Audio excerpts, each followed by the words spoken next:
नमस्कार। मौलिक शक्ति न्यूज में आपका बहुत बहुत स्वागत है और मैं हूं आपके साथ साइमा। आखिर ऐसा क्या हुआ जिसके बाद राहुल गांधी और मायावती में बहस छिड़ गई है?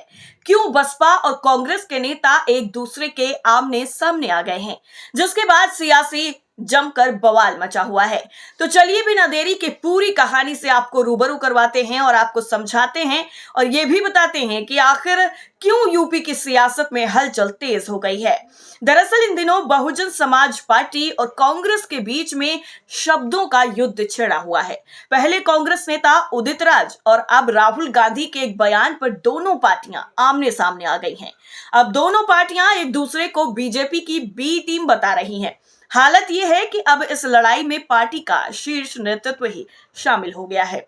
बसपा कांग्रेस की लड़ाई का इतिहास क्या रहा है, पहले एक नजर उस पर डालते हैं।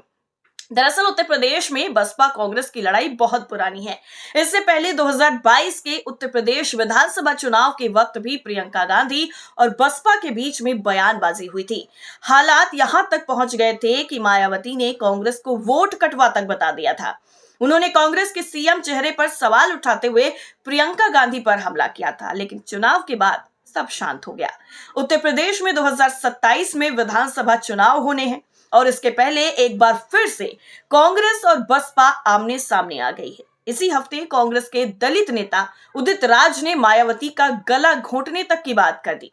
उन्होंने कहा था कि मायावती ने दलित आंदोलन का गला घोंटा, इसलिए अब समय आ गया है कि उनका ही गला घोंट दिया जाए।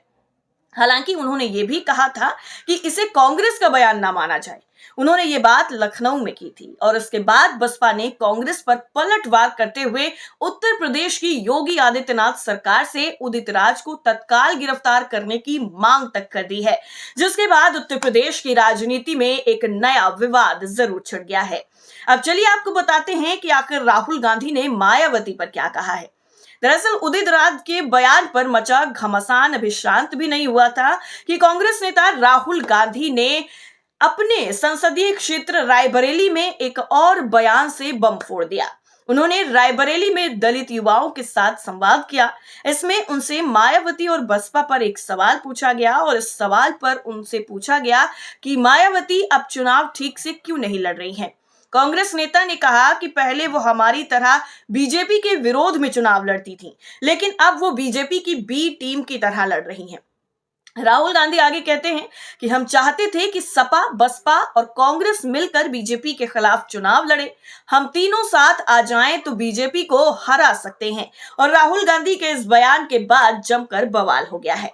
दरअसल मायावती की राहुल गांधी को नसीहत क्या है, वो चलिए बताते हैं। दरअसल बसपा को बीजेपी की बी टीम बताए जाने पर मायावती बुरी तरीके से भड़क गई हैं। उन्होंने सोशल मीडिया साइट एक्स पर कांग्रेस पर ही बीजेपी की बी टीम होने का आरोप लगा दिया। उन्होंने कहा कि कांग्रेस ने दिल्ली विधानसभा के चुनाव में इस बार बीजेपी की बी टीम बनकर चुनाव लड़ा, इस वजह से बीजेपी ने सत्ता वापसी की है। इतना ही नहीं, मायावती आगे कहती हैं कि राहुल गांधी को बीएसपी पर उंगली उठाने से पहले अपने गिरेबान में झांक कर देखना चाहिए, उनके लिए यही बेहतर होगा। इतना ही नहीं, मायावती ने कांग्रेस पर बीजेपी के साथ मिलकर दिल्ली विधानसभा का चुनाव लड़ने का गंभीर आरोप लगाया है।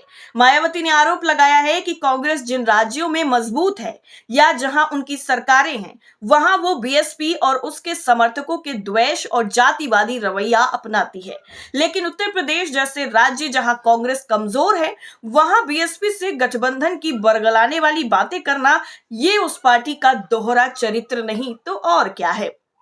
बसपा और कांग्रेस की ताकत क्या है राजनीति में, वो समझिए और समझिए कि आखिर ये राजनीति कहां तक हो सकती है।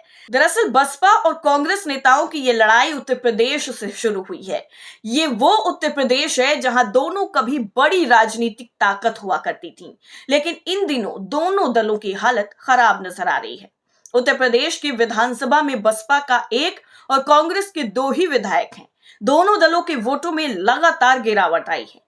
विधानसभा चुनाव के बाद कांग्रेस ने समाजवादी पार्टी से गठबंधन कर अपनी हालत में सुधार किया है और आज उत्तर प्रदेश से उसके 6 सांसद हैं, जहां 2019 के चुनाव में उसके राष्ट्रीय अध्यक्ष तक को हार का सामना करना पड़ा था, लेकिन कई तरह के प्रयोग करने के बाद भी बसपा की हालत में सुधार नहीं हो रहा है।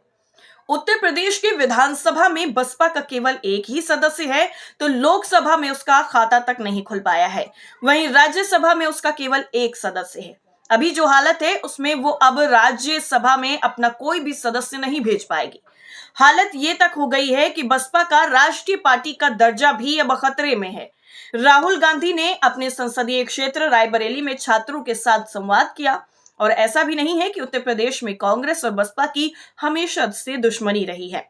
दोनों ने 1996 का विधानसभा चुनाव मिलकर लड़ा था, ये आपको याद रखना चाहिए। और उस चुनाव में कांग्रेस ने 126 सीटों पर चुनाव लड़ते हुए 33 सीटों पर जीत भी दर्ज की थी। वहीं बसपा ने 296 सीटों पर चुनाव लड़ा था और उसे 67 सीटों पर जीत मिली थी। उसके बाद कई बार दोनों दलों में समझौते की कोशिश हुई, लेकिन परिणाम नहीं निकल सका। राहुल गांधी जिस गठबंधन की बात कर रहे हैं वो 2024 के लोकसभा चुनाव को लेकर था। ऐसी खबरें थी कि बसपा इंडिया गठबंधन में शामिल होगी और इसके लिए उत्तर प्रदेश में इंडिया गठबंधन में सीटों के बंटवारे में देरी भी हुई, लेकिन बसपा इस गठबंधन में शामिल नहीं हुई। और इसके बाद भी सपा कांग्रेस का गठबंधन बीजेपी को 43 सीटों पर हराने में कामयाब रहा। और अब 2027 के विधानसभा चुनाव से पहले एक बार फिर गठबंधन पर राजनीति शुरू हो गई है।